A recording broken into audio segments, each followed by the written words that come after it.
মোটাকে মোটা বললে সেটা কিন্তু দোষ, সেটা কিন্তু বডি শেমিং হয়ে যায় একদম। কিন্তু আপনি ওজন কমানো নিয়ে খুব এটা নিয়ে আমরা মাতামাতি করছি, সেটা কেন বডি শেমিং হচ্ছে না? তো মনে হয় এটাও বডি শেমিং।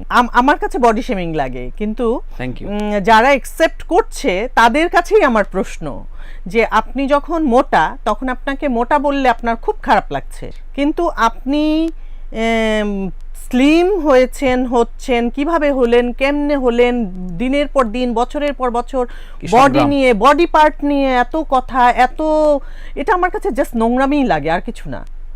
সিম্পল, এটা আমার দৃষ্টিভঙ্গি।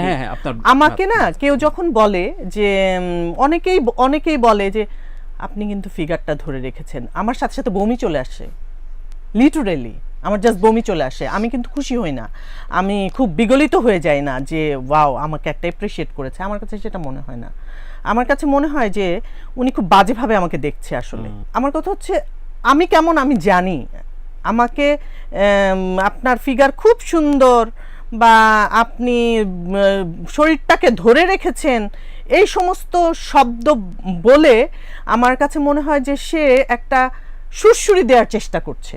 সো আমার কাছে যেমন আমি ফিল করছি, অন্যের কারো বডি নিয়ে যখন সেটা মোটা, সেটা চিকন, সেটা ওজন কমানো, সেটা বাড়ানো, এইটা কোনো টপিক হতে পারে না। আমার কাছে মনে হয় যে একটা আর্টিস্টকে নিয়ে কথা হবে, তার কাজ নিয়ে কথা হবে, পরজোর তার সুস্থতা নিয়ে কথা হতে পারে, যে সে ধরেন 19 কেজি 20 কেজি না 30 কেজি যে যাই কমিয়েছে, সে মানে সুস্থতার জন্য মানুষকে সুস্থ থাকা উচিত, তার জন্য যেটা করা উচিত সেটা সে করবে।